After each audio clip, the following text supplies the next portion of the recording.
It's been a while, but we are back making content for Marvel Crisis Protocol. And in this first return video, if you like, we're going to be taking a look at all the leaders in the game at the moment, how they're performing, and hopefully give you a little bit of information as to what your next affiliation should be.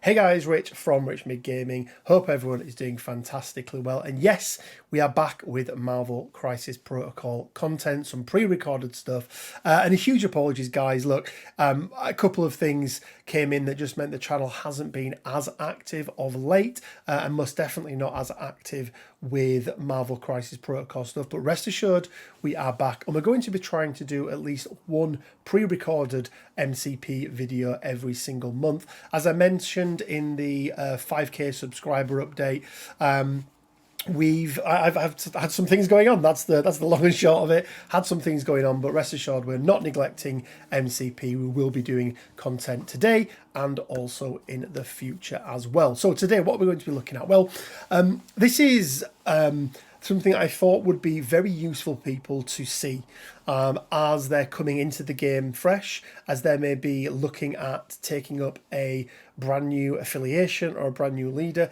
and they're not quite sure where to go, what to do. Now, different people are motivated by different things. Some people like to go in and play the best thing possible with the highest win rates and whatever else. Other people like to take the underdog. They like to take an affiliation or a leader that isn't doing very well, that everybody else tells them is really bad.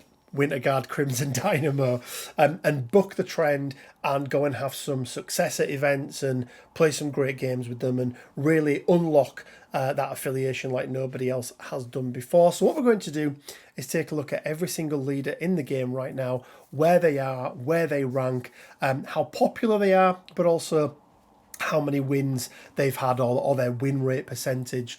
So let's jump over to the other screen. This is going to be our graph here that we're working from, running from the on the left hand side from the bottom to the top. That is the number of games played, so from 0 games all the way up to 2,000, and then along the bottom is the win rate, so from 35% all the way up to 65%. And I also think this will give us a really good idea as to where the game is right now. If you've got lots of people down at the very, very bottom end and lots of people at the very, very top right-hand corner, high win rates, high play, high number of games played, that really shows a game that is not very balanced at all. Whereas the more people clustered around the middle, so between that 45 and 55% mark, shows a game that, in my opinion at the very least, is really, really balanced. And yes, there might be 1 or 2 outliers. You're always going to get that in a game. But, you know, maybe some of those outliers are ones that you want to pick up, good or bad. So let's start off then. Let's take a look at the first, and we're going to go through these in affiliation alphabetical order-ish. I messed up 1 or 2, but that's absolutely fine. So let's start then and take a look at She-Hulk. Obviously, leader of the Air Force, and she has the Defenders of Arcadia leadership there. Basically, it's all around power generation. I do think that they do suffer Air Force in the fact that they only have a single 6-threat leader, but 443 games played and a 45% win rate. Before we move on, actually, guys, I want to note 2 things because it is really important. We had a big change to the game at the back end of last year where all of those brand new Crisis cards came out. That was the end of December. So the filters that I've applied, and I'll show you how I've got these from a site, Longshanks. If you haven't used it, I'm sure most of you have if you've participated in an MCP tournament of any shape or form. But they're all taken from Longshanks, so shout out to those guys. We're looking at rated games only. Now, why we're looking at rated games only? I feel like people play around with things a little bit more in unranked games. I know I do personally. If games are unranked, I'll try something different.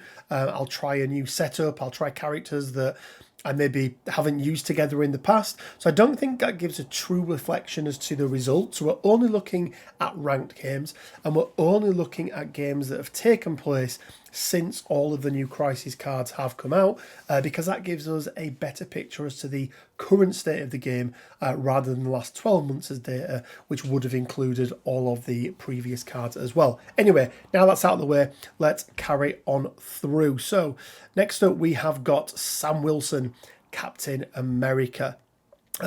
Obviously a leader of the Avengers. He's got the all new, all different. I actually came up against Sam Spam the other day in my league game and really struggled against them. They've got a lot of out of action movement when a character of theirs gets dazed or KO'd. Plus they can remove one special condition and remove one damage, which is really nice. He has fallen from grace a little bit in terms of play rate, so only 352 games played, but with a 57% win rate, maybe it's one that you should start looking at again. Like I say, the game I came up against in the league last week really caught me off guard. Did not expect Sam Spam, and yeah, really struggled against it. Let's go into Hulkbuster next then. The much forgotten leader of the Avengers, it is fair to say. Hulkbusters, basically reducing damage from collision by 1. Is to a minimum of 0, but unless you're coming up against Magneto's Brotherhood with a Juggernaut and a Rhino in there or something like that, doesn't really come into play much. Only 35 games played. Now, he does have a 49% win rate, but I would say that with only 35 games played, I think it's an indictment of the fact that he's just seen as not being very good. But it's such a small number that it's really unfair to judge how good or bad he is. So again, maybe one that you can pick up and take a look at. It's an absolutely spectacular model, if nothing else. And then rounding out the Avengers, we've of course got the OG Steve Rogers, Captain America, with his a day unlike any other. Now, Steve is coming in with 1,170 games, but only a 42% win rate. Now, I have a theory on this, and this is not to talk anybody down or anything like that, but I think somebody's first affiliation in this game, because they're part of the core box, often tends to be Avengers under Captain America, and, you know, newer players to the game are just still learning the game, so they potentially don't have as high a win rate, so maybe that drags it down a little bit. I personally think Steve is much better than that 42% win rate. He's got some great characters in affiliation that he can use who hugely benefit from his day like any other.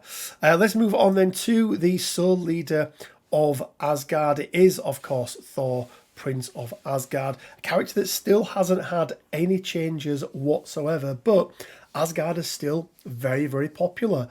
626 games in total with a 47% win rate. So for me, right in that 45 to 55% bracket. Could Thor be any better? Absolutely, but I don't think he's as bad as he was maybe 6 months ago before the changes happened, and definitely one I think you can have some fun with. A leader who was very good in Black Order, Thanos the Mad Titan.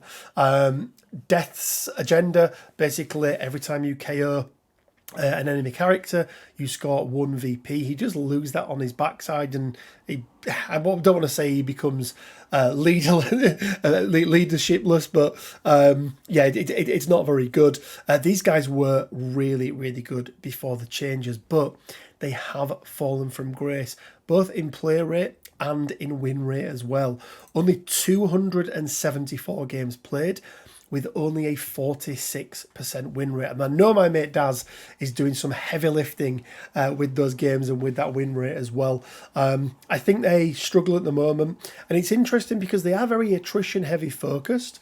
I thought they would have been higher up when you see some of the other leaders and other affiliations that are up there. But I think maybe they're just very costly at the moment. And I think a lot of people have figured out Black Order. Sticking with Black Order, let's go to CORVUS GLAIVE. Obviously doesn't have a leadership himself, but does need to bring first of the Black Order to become the leader. When you daze or KO an enemy character, all of the Black Order characters gain 1 power. Not very popular in the play fun. 146 games played, but only a 37% win rate. For me, the opportunity cost of taking this card, this counts as a tactics card. It counts as one of your 10, and it counts as one of your 5. I think if they made that change, it could change things up quite significantly. But right now, I don't see a huge amount of value in taking CORVUS GLAIVE as the leader in Black Order. Next up, then, an affiliation who are doing quite well. It is the Brotherhood of Mutants, and starting off with Mystique. She's obviously bringing that Freedom Force. It's a two-part leadership. So once per turn, after an allied character interacts with an extract objective token, after all effects are resolved, the allied character gains 1 power. It means that when you are looking at playing a map where you've got extracts to pick up, and you've also got secures that you need to pay for to flip, all characters under her can do that round 1 and can do both, which is really, really good. And then additionally, she's got interact, secure, objective. Basically, you can leave a token behind on any secure objective and you're going to score the VPs as long as nobody else is securing it. It does disappear when somebody else turns up. 783 games played, so a large number of games, with a 55% win rate. So not only a large number of games played, but also a very, very healthy win rate as well. It just shows how good Mystique is at the moment. Her counterpart in Brotherhood of Mutants, Magneto, bringing From the Ruins. This is all about power distribution. Every time a piece of terrain is destroyed on any turn, so once per turn, an allied character can gain 1 power. And basically, if it's a size 3 piece of terrain, you generate 3 power, you can give 3 of your allies 1 power each. But it works on your opponent's turn as well, which I really, really like. Fallen out of favour a little bit. Still up there with 658 games and a 48% win rate. But if you're looking at playing Brotherhood competitively at the moment, I would say Mystique is definitely the way to go. On to Cabal, and starting out with the big bad. He's had a couple of things that haven't helped him out much. He had quite a few nerfs. He obviously brings the Dark Council of his leadership.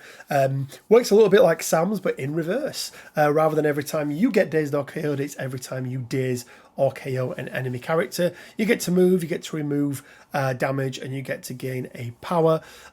These nerfs have really, really hurt him. Malekith was up there with something stupid like an 85% win rate, which is crazy. No character or no leader in the game should have that. 661 games played with a 57% win rate. So still very good, but nowhere near the game breaking that he was previously. Speaking of game breaking or not, we have got Sin. Most definitely the least popular of all the Cabal leaders. There is some really cool rapid fire builds that you can do with her. I know Quinn's used them quite a bit. One of my biggest problems is that Red Mayhem. During the cleanup phase, after scoring VPs, roll a die for each objective token contested by an allied character. If the result is whatever it is, push the enemy character contesting the objective token away from the objective token. If all of this happened before scoring VPs, then it'd be absolutely crazy. But for me, yeah, she's not a great leader. I don't really enjoy the leadership, and it seems like you guys don't as well. Only 42 games played and a 45% win rate in total. Rounding out the Cabal then, we have got the OG Red Skull. Basically, it's all about power generation. 173 games played, which is higher than I thought, but again, he comes in the core box, so I think a lot of people may play him. But only a 45% win rate. So of the 2 leaders from the core box, he's definitely the least popular, but he does have a much higher win rate. Read into that what you will. Convocation next, and we don't have a single leader nor is there the ability to extrapolate the data from Longshanks. So we're just taking a look at the Convocation as a whole. We've put the bar with no doors up here as one of their tactics cards. These guys don't suffer as much in other affiliations and other leaders where their leadership is tied to a tactics card, because whilst this does count as one of your 10, it doesn't count as one of your 5. So you get to take 6 tactics cards, including this, which really, really does help and reduces the opportunity cost. 541 games played and a 51% win rate. So I would say sort of slap down the middle there. What you expect from an affiliation like Convocation. I would say that the more experienced players with Convocation, for me, they're one of the hardest affiliations to play. There's a lot more to get your head around. So once you've learned them, you're going to get better and better with them. So I think that number may be dragged down a little bit, again, by newer players trying them out, being propped up a little bit by more experienced players, getting some really good results with them. But they're definitely one that are very fun to play, and one that I think you should definitely try out. On to the Criminal Syndicate next, starting with Kingpin, aka Wilson Fisk. Illicit Network, one of the best leaderships in the game, and that shows how popular he is, with 957 games played and a 54% win rate. So even more games than Mystique, and almost the same when it comes to win rate. His counterpart, one of his counterparts, should I say, Shadowlands Daredevil, he is bringing the Shadow War, I forgot the name of it then, very much attrition focus, not as many games played under or as Mr. Fisk with only 461, but they do have a 56% win rate. So again, those attrition heavy affiliations sort of setups seem to be doing quite well. We've now got Malekith and Shadowlands Daredevil above that 55% mark. And then rounding out the Criminal Syndicate is M.O.D.O.K, Scientist Supreme. Again, he's a very new character. We've only had 70 games played with him. So that win rate of 46% I don't think is really reflective of how good he is. Is he the best best leader in Criminal Syndicate? Probably going to say no. Does he work really well as a character? Yes, he does. But he's definitely one that I think you should try out, because he is a lot of fun to play.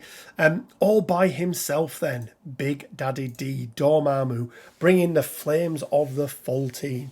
Dormammu's special thing is basically he can bring any characters and they all work for Dormammu. Right, he is the master of the realm of darkness. So yeah, 321 games played, 51% win rate.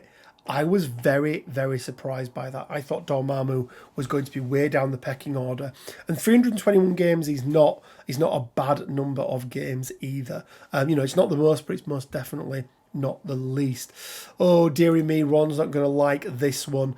We're on to Defenders and we are on to Doctor Strange. Mystic Empowerment. I absolutely love this leadership ability. Spend a power and you get to choose what your attack type is, and if you deal damage you're going to deal the Hex special condition as well, and it does work on beam attacks, which is absolutely crazy. Unfortunately, whilst Doctor Strange is a great leader, he's got a great leadership, they're lacking identity and they're lacking a really good mix of tactics cards for their affiliation.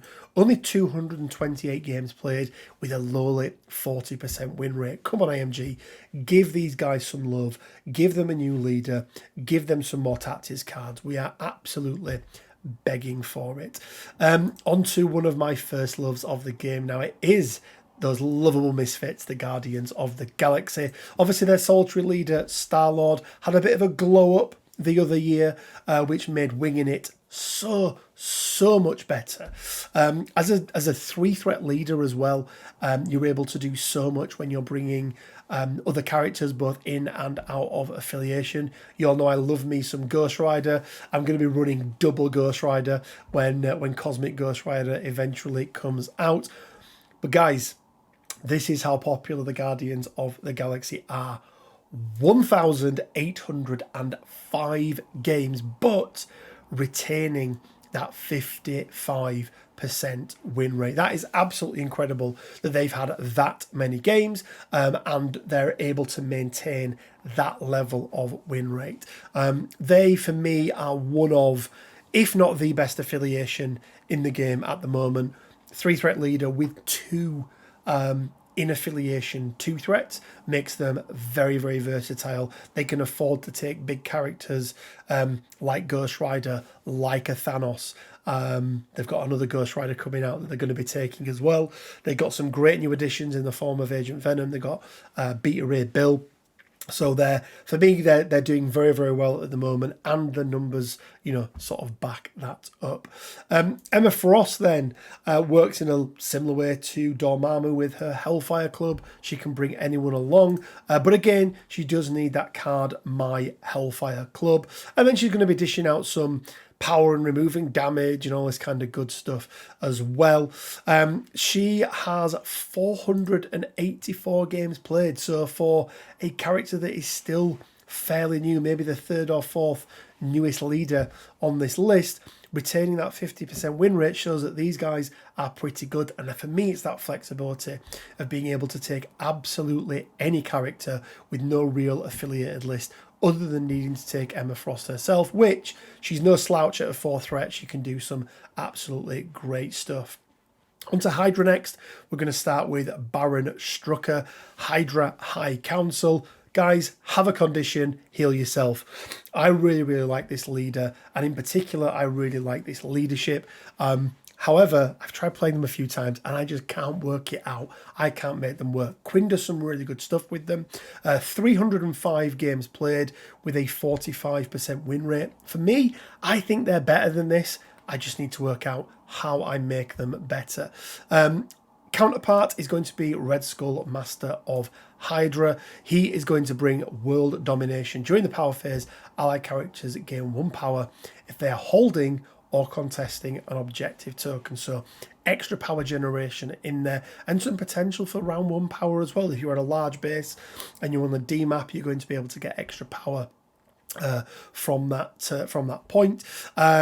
403 games, but a 61% win rate. Let's not forget he brings his grunts as well. He is a 5-threat leader, but bringing those grunts does give you more feet on the ground to be able to score points. He's in a very, very good spot at the moment. Will that win rate decline as more people start to play them? Who knows? We'll have to wait and see. I can't imagine it holds on in the same way that Star-Lord does, for example, when they get up to that 2,000 or 2,000 games in total almost. But we'll have to wait and see. Next up, onto the Inhumans. It's not Ron, it is Blackguard Boltagon, aka Black Bolt, King of the Inhumans. An absolutely amazing leadership ability. All about power distribution rather than power generation, but you can really get that extra 1 power when you need it. Only 273 games played with a 46% win rate. We've got a right clump of leaders down in that, sort of 200 to 400 played games and sort of 45 to 50% win rate. I think there's some absolute gems in there. I think Ron showed that Inhumans, if you get your head around them, can be played very, very well. Let's move on to the Midnight Suns and Blade.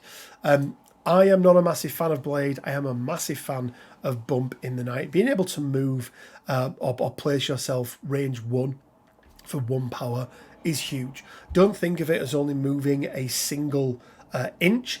You've got to take into account the size of the base as well. It's great for being able to get back onto a point, or just being able to get that extra little bit of movement that you need to get in range for something. Unfortunately, Blade isn't a great leader. He costs 4 threat and doesn't bring up much more else really other than his leadership ability. 673 games played, so they are quite popular, but only a 42% win rate. So one of our more popular leaders or affiliations, but a very, very low win rate. Joint level with Steve's Avengers. Let's take a look then at the Sentinels next. These guys have never been in a good position, really. I think they lack the number of affiliated characters to really round out their affiliation. Right now, you've only got 4 characters in affiliation, and one of them is the same character twice. Their Mutant Hunters is okay. It's okay-ish, but you guys really don't like them. Now, I don't know if this is because these are expensive characters, they're big characters, or people just don't like playing them, but 220 games played, but only a 37% win rate. That's slightly in the wrong position there, guys. He should be a little bit further up, so level with Corvus Glaive. So not quite as bad as they look there, but still not very good at all. HYDRA, who have had a... Sorry, HYDRA? Hail HYDRA. What are they called? Shield even. Shield, who have had a great run of late. Nick, with his last line of defence, has been an absolute stalwart, topping the leaderboards time and time again when it comes to games won. I think the changes at the end of December hurt them quite a bit, but they're still very popular. 773 games played with a 53% win rate. So for me, nothing needs to change for these guys. They are still, sort of down that middle almost, or above the curve ever so slightly. I think they're a great affiliation. If you want to watch how to play these guys, go and check out Vincent's stuff. I'll put a link down in the description below. Big shield player, and he gets the absolute best from them. On to the Spider Foes and Green Goblin with his Oscorp weaponry. This again had a little bit of a glow up. It's now once per turn. While an allied character is attacking during the modify opponent's dice step, it may reroll 1 opposing defense dice. You used to have to pay for that, which always felt bad. They've got some great characters. They've got some great tactics cards.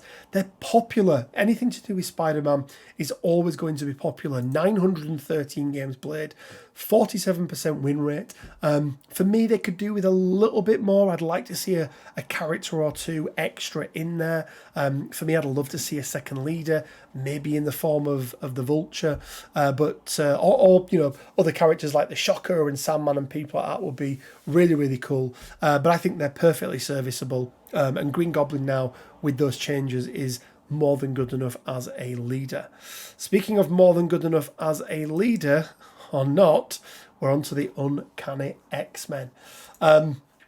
We've covered on this channel before the problems with Scott Summers, aka Cyclops, and the numbers don't lie. 63 games played, 34% win rate. For me, he is the character in the game right now that needs an FAQ ASAP to make him viable.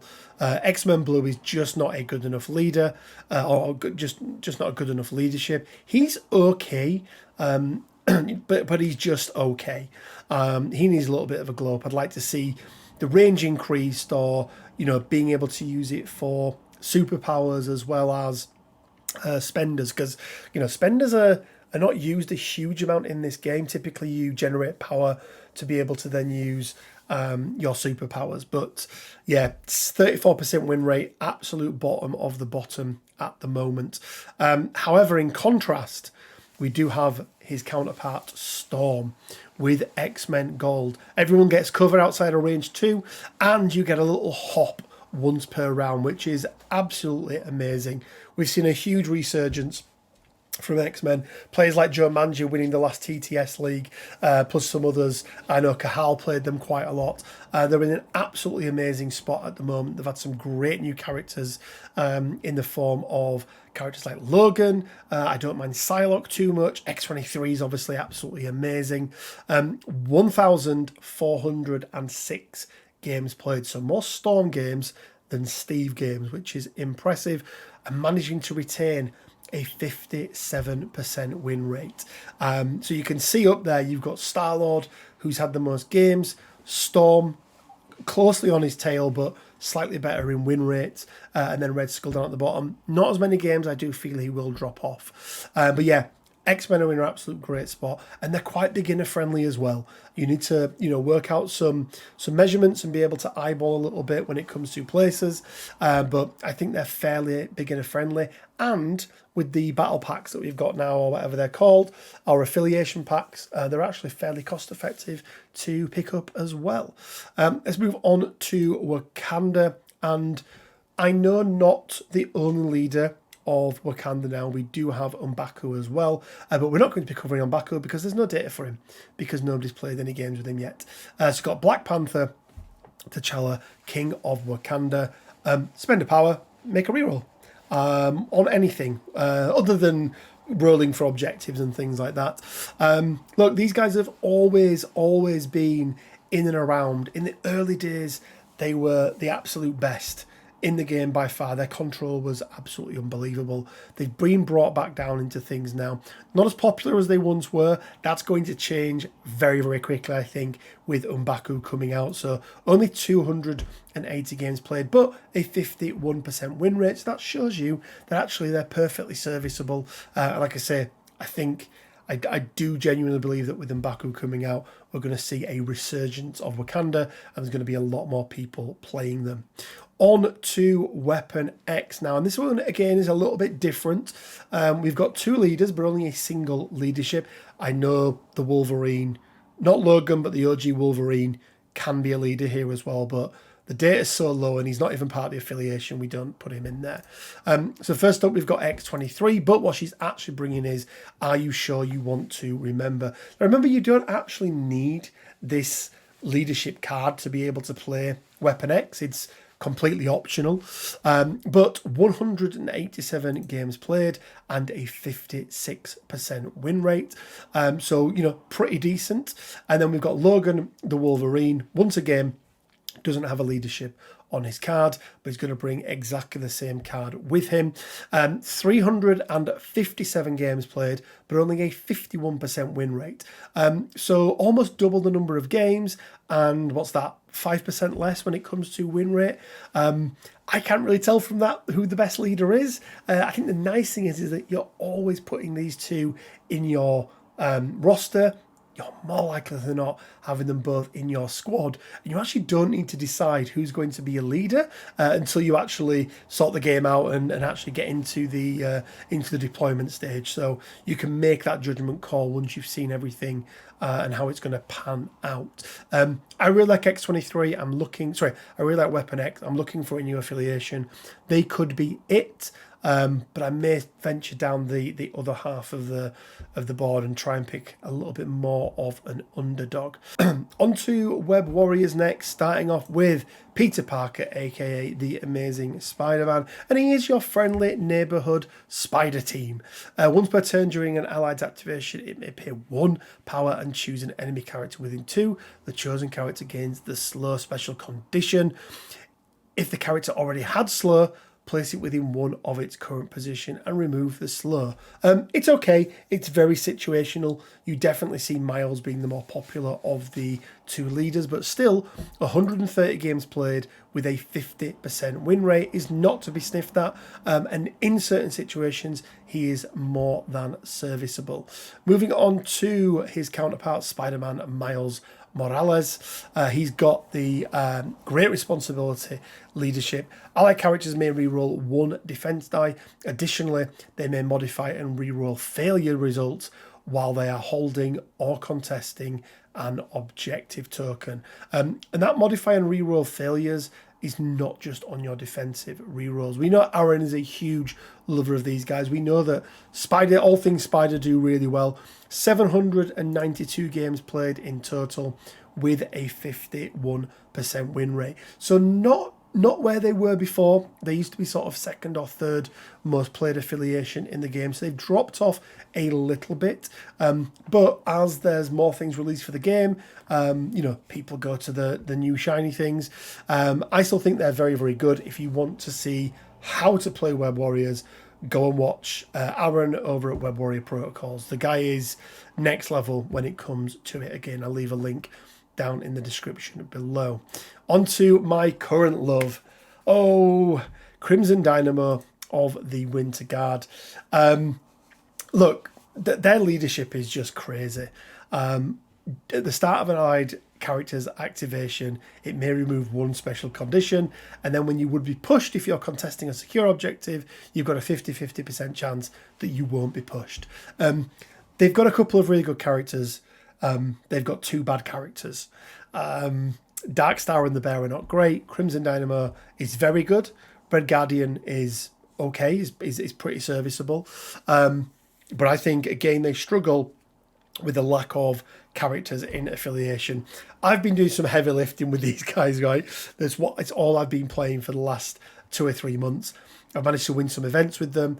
I have had some huge amount of fun with them. I've got a crazy win rate. Like, it's something like 85-90% win rate, which is just absolutely crazy. But for everybody else, people don't seem to be jumping on them. 309 games played with a 45% win rate. I really think they need another character pack, giving them 6 in total, which I think would boost them quite a bit because, as I mentioned, 2 of their characters are not particularly good. I personally use Taskmaster as the 3rd member of my team. Gives me a core of 10, and then basically from there I can add 1 or 2 additional characters in out of affiliation. And rounding things out is is X-Force even with Cable. He's a sad man. His leadership is terrible. Where it works is not good at all. Cable is not a good 5-threat character. I'm sorry, Dizzard. I know you love them, but yeah, they're not very good at all, and that shows in the numbers. 247 games played, so they're still not, they're not down the bottom of the pecking order when it comes to games played. People still like them, but only a 38% win rate is not very good at all.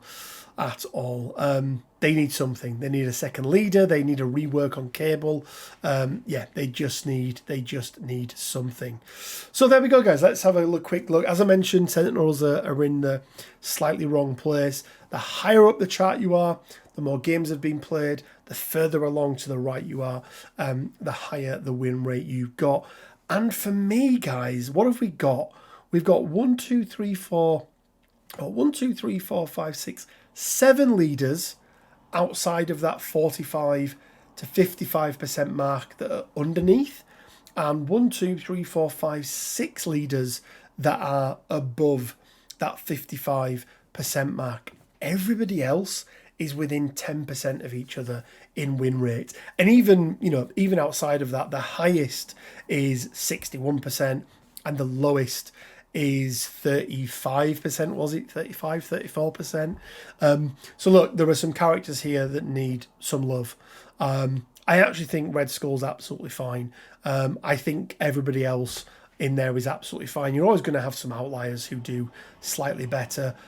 We are only, we're only looking at 6 months worth of data as well, or slightly under 6 months worth of data. So, we'll take another look at it at the end of the year and it may paint a slightly different picture. But the fact we've got so many clustered in the middle there, around about that 50% mark, I think is a testament to how well AMG have done with balancing this game. And they've got so many characters in here now, it must be an absolute nightmare. But I think it shows that the game's in a healthy place right now. Yes, there's a new shiny thing out there called Shatterpoint, but MCP is still going very, very strong. We're still getting regular 2 boxes a month releases, and that will continue.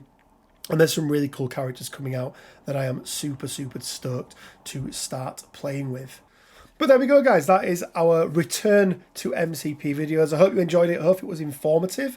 Let me know in the comment section below. Did any of those surprise you? Are the characters lower down that you thought would be higher up? Are the characters higher up that you thought would be lower down? Where did your favourite leader sit in there? And has this inspired you to go and try some other affiliations, maybe even some underplayed affiliations, to go out there and prove to everyone that every single leader in this game can be good? Good luck with Cyclops. Guys, I want to give a big shout out to Leodis Games, the sponsor of the channel. Also, I want to give a big shout out to everyone who supports us on Patreon. You make keeping the channel running much, much easier. It helps just with the sort of ongoing cost of everything that we need to do. So thank you so much for that. Go check out the podcast stuff. I know it's Shatterpoint at the moment. We're going to do the same with MCP. So we do have the Duwanawanga Shatterpoint podcast running up now. You can find it on YouTube if you want to see our beautiful faces. But you can also find it on all good podcast places. Spotify, Apple, etc, etc. Guys, if you could leave a like, it'd be really, really appreciated. If you haven't hit that subscribe button, why not? Please do it. It's completely free and it's the easiest way to support the channel. As I mentioned, we do have our Patreon. If you want to support us from as little as £1 a month, you can head on over and go do so. And as always, guys, it leaves me with, actually, Discord. Go join the Discord as well. Any new announcements and things, events we do, they all go on there first. And as always, guys, it leaves me with just enough time to say stay well, keep safe, and until next week, bye for now.